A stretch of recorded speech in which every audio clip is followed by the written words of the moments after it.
This hour or so that we'll be together will involve an opportunity to really hopefully pull back a bit of the surface and get into some spaces that can be challenging and can be a little uncomfortable, but are so necessary.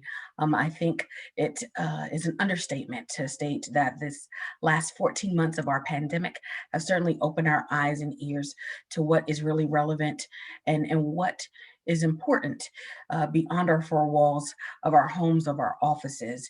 And this conversation, these presentations, and really, I'd like to think of this as a discussion, will hopefully drive us into a space where we are trying to achieve equity and have the tools necessary to do so.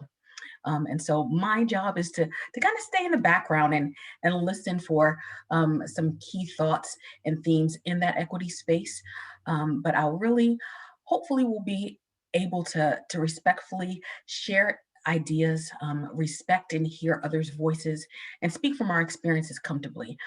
That's one of the great things about icebreakers, and I think about this one in particular, giving us the opportunity to share a bit of ourselves, because that really will open up the door of understanding and again, getting us to the space and place of equity in what we do in this space that is so important to each of us.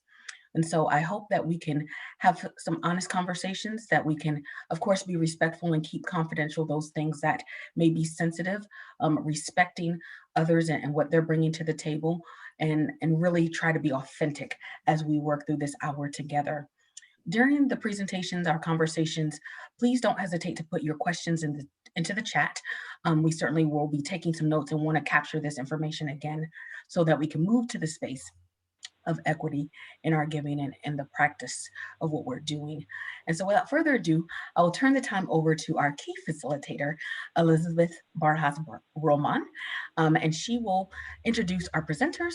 And again, please don't hesitate to put your comments and questions into the chat for further dialogue later. Elizabeth? Thank you, Emma. And also thank you, Scott, for sharing that that story. It was just kind of a brief insight, but really was very meaningful. And again, really want to hold and thank you again for sharing that. And hope that we as we continue this conversation, we all continue to share in that way. So again, just want to appreciate your willingness to jump in and share that. So my name is Elizabeth Barajas Roman, and I am the President and CEO of the Women's Funding Network. And some of you might be aware, but the Women's Funding Network is a global network, and our mission is to provide strategies, resources, and research that support the critical agency and influence of women's foundations and gender justice funders in the movement for equality, justice, and power for all. And as some of you also may be aware, women's funds and foundations, we like to think of them as feminist community foundations that utilize a gender and racial lens in their grant making and in their programming to address the world's most pressing problems. The two funds that you're about to hear today, again, using that gender and racial lens in the work that they were doing, actually had two different approaches to how to address their community's needs during the pandemic last year. And again, we wanted to really highlight them for you today. They're going to do a deep dive into kind of what they learned. And we think that you'll enjoy hearing from them, again, looking at a gender and racial lens and using the tools that they had in their community to be able to design two different approaches that I think we're really excited to hear them describe today. So without further ado, I'd like to kick us off with the first Women's Fund, which is led by Dr. Amelia Luxardo. She's the CEO of the Women's Foundation of Southern Arizona, and she'll be describing how her organization approached their community's needs during the crisis of the pandemic last year and really ongoing. So without further ado, Dr. Luxardo, would you like to go ahead and start us off? Thanks, Elizabeth. And to the extent possible, I'm going to keep myself unmuted, but I also have a 5-month-old in the background. So I may need to, turn it off and then turn it back on intermittently. I will ask, this is not a requirement. but it would be so much nicer for Kelly and I to know that we're actually talking to people. So to the extent where folks are comfortable and are willing to do so, I'd love to see all of your wonderful faces. The virtual world has been incredibly challenging, and so it's just nice to see actual people in lieu of names, so that it feels like we're presenting to an audience and not our computer screen, which is really how it is right now. So like I said, not a requirement, but greatly appreciated if it's at all possible. So thank you. I just want to really assert what Elizabeth was saying. Women's funds and foundations have historically been looked at as, a bunch of little ladies, little old ladies, perhaps, that want to do good, but we're really self-made community foundations that happen to have a gender lens. And most of us really understand the intersection between using the racial and gender lens, and so that's how we're really leaning into our work. And we've been really fortunate that for us specifically, the city of Tucson, that's where I guess physically located. I'm physically in my house, but our offices were once upon a time here. So really taking into account that we are in fact a community foundation and an administration that had the capacity to handle really large funds, particularly as it came to the CARES Act. So I'm going to actually pop up and do some shared screening with a PowerPoint presentation that's very, very brief, but I'll be doing some talking along the way. And I also understand that I talk really, really quickly. So if I need to be stopped, please let me know in the chat or raise your hand. So I'll pull this up. Here we go. And so this is a little bit about us, and really what happened in 2020. So in the first 3 months alone, women lost 20 years of employment gains, and by the end of 2020, single mothers lost 32 years of employment gains. I don't have the most recent stats. I'm sure that we're going to be updating that as time goes, but just to give you a little bit of context here, we have around 33,000 households that are led by single mothers here in Tucson alone, and about 500,000 women that are rather 500,000 households that are led by single mothers here in Arizona. So you're talking of at least 500,000 individuals with an average of around 2 or 3 kids. So nearing the 1.5 million people mark here in Arizona alone that faced some of the most difficult situations when COVID hit the United States. Around how we responded, again, we were solicited by the city of Tucson. They had several $1 million in tow and wanted to work with community partners in order to distribute those funds. What they did was created the We Are One Somos Uno Resiliency Fund. For us specifically with the Women's Foundation, the aim was to provide one-time emergency grants to individuals and families, for workers and their families essentially, that were hit hardest by COVID. One of the drivers here for us from the Women's Foundation standpoint is that we wanted to make sure that immigration status was a non-issue when folks were applying for these funds. Arizona is a really challenging state to live in general, but especially politically. We are a border state, and so a lot of the things that happen around immigration, we always see them first. And I know, coming from the social justice sector, particularly around Latinx and immigrant rights, that a large part of the families and individuals that were impacted were going to be those that either had no status or were with mixed status in their households. And so I just wanted to make sure that, again, from the Women's Foundation standpoint, that we were using an equitable lens. And what does that mean? That means that that immigration status wasn't a requirement in order for you to be eligible for these funds here in Arizona. And so the city partnered with several organizations that you'll see here that you'll see here on the right side. Sorry, I'm just moving my screens here. We were one of them, again, with individuals and families. The Community Foundation in specific supported nonprofit organizations. The Art Foundation leaned in on folks that were gig workers. I know that the YWCA, Emerge, and Youth on Their Own did work around survivors of domestic violence. And so those are some of the organizations that we also worked closely with in order to make sure that those funds were equitably distributed. And I highlight that because those specific organizations outside of the Community Foundation also did not have the capacity or the systems to distribute those funds. And so what we did, in addition to the distribution of the dollars, was provide tech support to these organizations and help them build out the entire application system for their organizations and the recipients that were going to be getting those funds. So outside of our dollars, we were also looking at an additional $8 million within those organizations that were also going to be distributed for those specific populations. And you'll see here on your left side, the individuals was the one time for $700, and families was a one time for up to $1,200. But again, knowing that we had multi-generations living in one household and wanting to make sure that everyone was getting what they needed to the extent that we possibly could, we made sure that 2 applications were eligible per household. In other words, in the same address, those folks were eligible. And so these were some of the funds that were redistributed. You'll see here workers and families from the Women's Foundation, nearing the $7 million mark.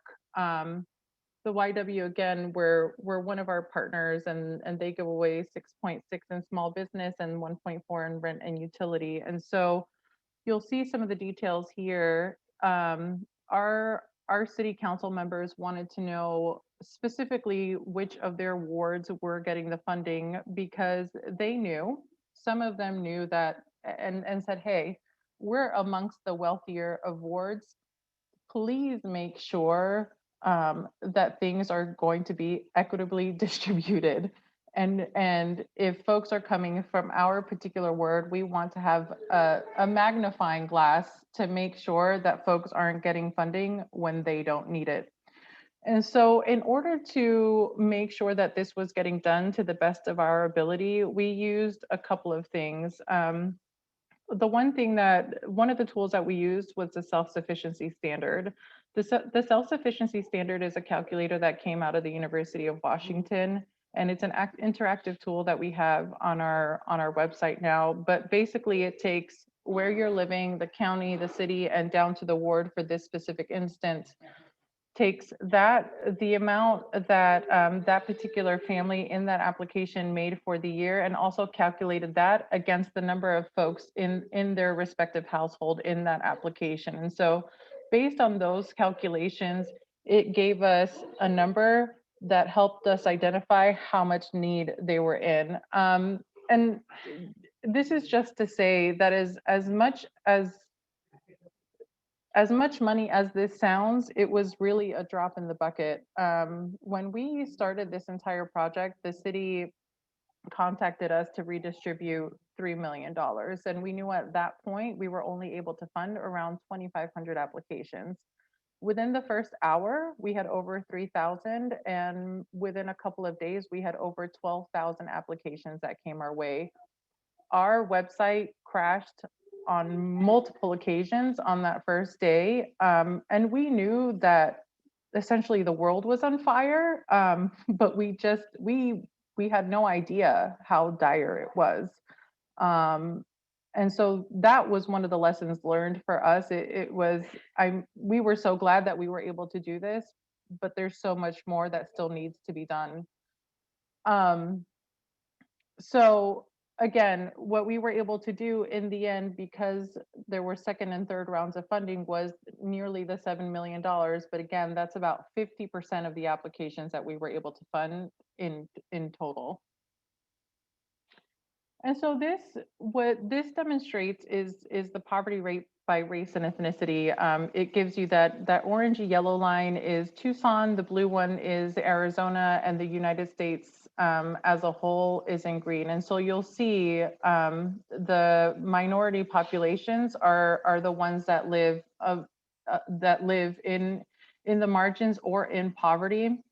And you'll also see here on the right side, the females. So an indicator, again, showing that women were disproportionately impacted by COVID, where you have almost 40% of women in their families living at the margins or in poverty in Arizona. So again, when we're leaning into our work and talking about what that means for women, what it means for women of color, what it means for girls and girls of color, we are that resource that bridges the gap for those individuals. And that, again, very brief slide, and I just wanted to give an overarching view. Elizabeth, remind me, I don't know if we're holding off for questions until later, and Kelly can go ahead and do her presentation, right? Mm-hmm. That's right. Thank you. Thank you for that. And if you, as people are listening to each of these capsule case studies, if questions are coming up for you, please feel free to put them into the chat, and we'll go back to them. But we're going to move on to Kelly's. Thank you so much, Malia. All right, now next up is Kelly. Kelly Grossmeyer is the CEO of the Women's Fund of Central Ohio. And again, taking from as a women's fund, taking from a gender and racial lens, but their, again, approach to how they approached equity in giving was slightly different. And really looking forward to hearing Kelly describe a little case study of how they approached last year. With that, take it away, Kelly.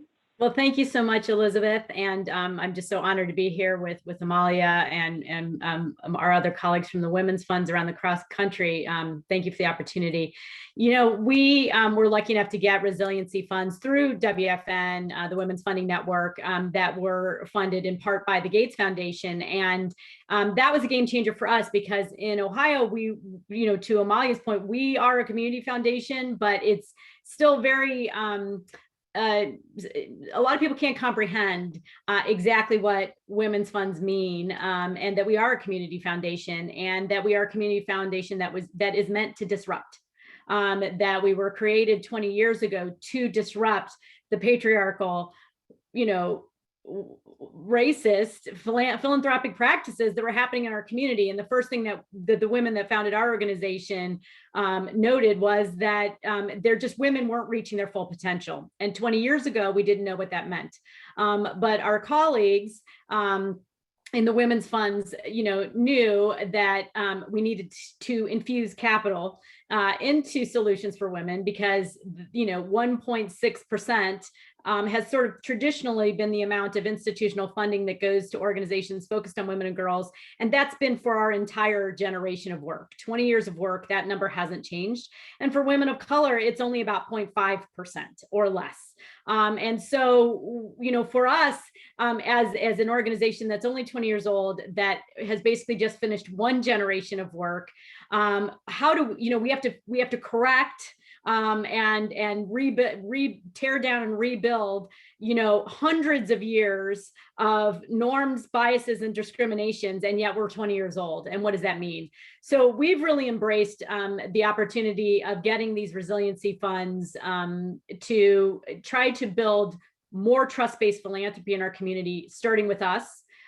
Sort of try to be the front line for courageous capital that goes to, of course, women and girls. We are focused on those who identify as female, but we also focus very intentionally on the other barriers that women face, and of course, the intersectionality of gender and race most principally. So I will also share just a couple of slides to show you what we did. Let me see if I can pull this off correctly. And there we go. So the first thing is that much like many of the other women's funds, we do research, and we had commissioned, well, I shouldn't say we do it, we actually commission it and fund it. And we had funded research in 2019 to look at the gender and racial wealth gap in Central Ohio.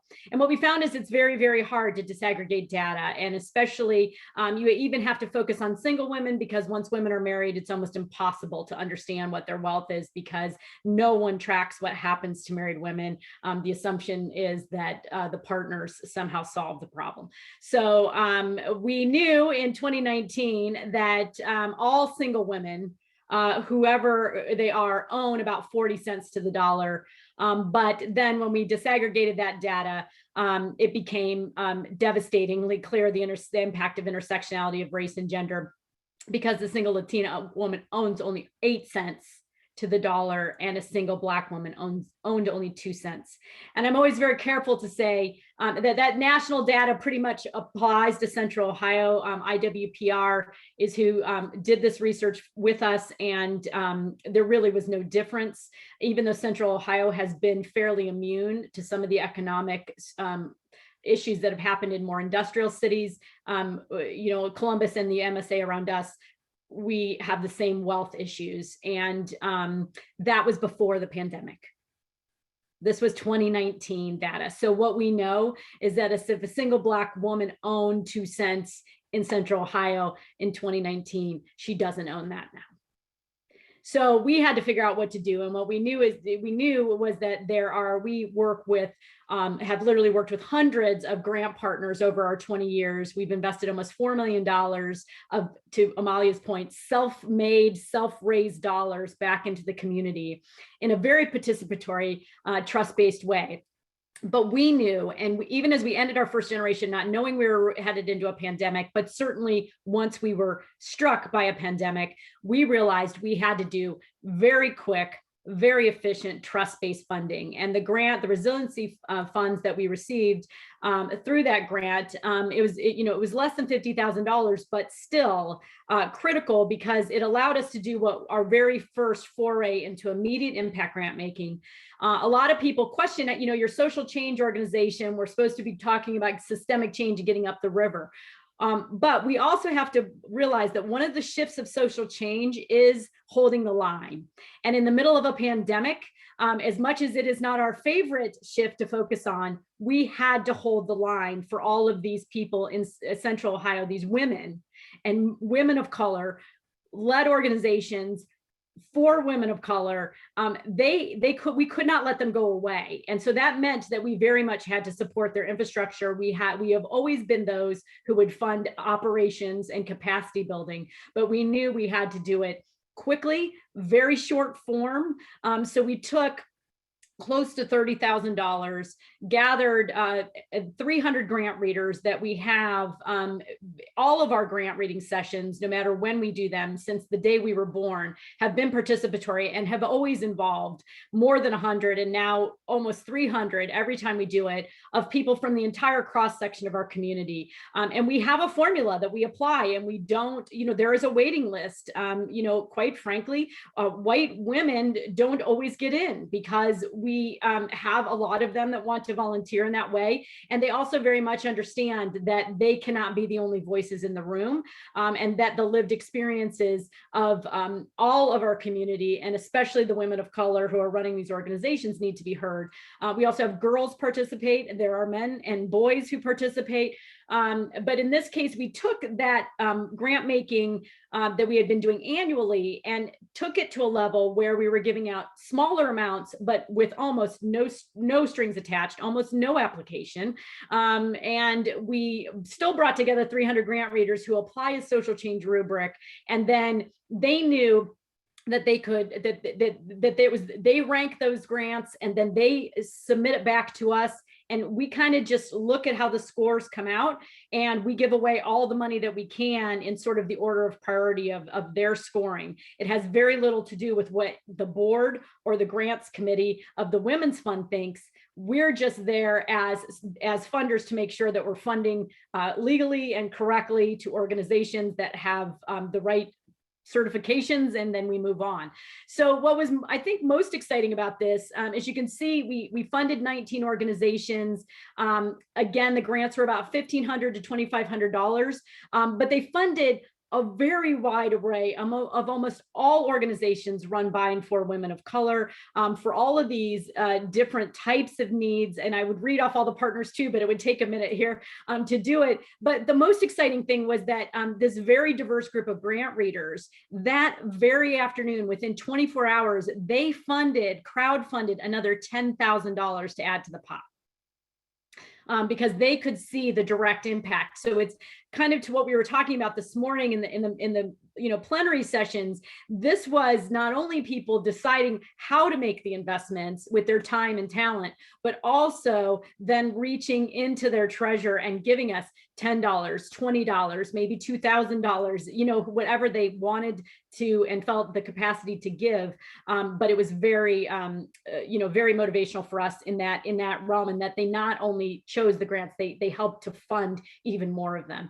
And then what we did was use that, this impact. We saw the power of this trust-based grant making. Our sisters at the Ms. Foundation had produced a report about women of color called Pocket Change. And we took the experience that we had and created, even before the end of the year in 2020, this Enduring Progress Initiative, which is now built to have bolder vision, bigger dollars, and more trust going to organizations led by and for women of color. We view it as a social venture capital situation. It is not, it's philanthropy, but it's philanthropy with with an idea of courageous capital being invested, not just donations. We are here to fund risk. And risk on the fact that the lived experiences of these women matter. So this fund is now starting to take off, and was it was an interesting, we had not thought of this initiative or been able to figure out the structure of it until we did that immediate impact grant making. So not only did those resiliency dollars allow us to spread our wings a little bit with regard to the trust-based grant making we were doing, but then it allowed us to even go one step further and design an even more courageous fund to be used in the future. So this is just the start. Where we were lucky, we were at a 20th anniversary-ish moment anyway, and so we've been able to use the momentum from these resiliency dollars and these funding experiences we've had in the middle of a pandemic to kind of forge our future.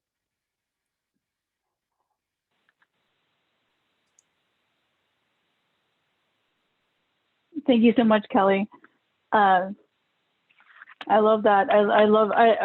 These are such really great examples. And again, one of the reasons why for this session, we really wanted for both of you to share your experiences, because they were, again, looking with a gender and racial lens, but two different types of approaches. One Kelly using kind of this immediate impact dollars through these kind of smaller grants and turning that into something even more, and also in Southern Arizona, working with a kind of monolith, this CARES Act, and these which can be very confusing, really hard to innovate with, and definitely hard to inject things like that weren't already kind of envisioned when they put it together. So injecting that frame around gender and equity into the CARES Act money. Again, two different approaches, two women's funds, same crazy year. So, just to follow up with a few questions, and again, really encourage everyone also to add some questions in the chat as we move into that. One of the things that really struck me with both of your case studies is this idea of, we had a once in a lifetime pandemic where we heard it over and over again. One of the key things that people were looking at when they were talking about what was effective and what made a difference last year was speed. There was people who were out of work, who didn't have food, who had family members or themselves were sick. I mean, this was like pile upon pile upon pile upon pile of trauma and crisis, and what we heard a lot of was philanthropy actually just taking a really long time to want to study everything and want to do, kind of move in the same pace as they kind of always moved. And where the community was crying out for was speed. Just move quickly, move the dollars, help people. And one of the things that struck me with both of your presentations and with both of what the work you did, and actually I've seen this across the board with women's funds, was the speed at which you moved to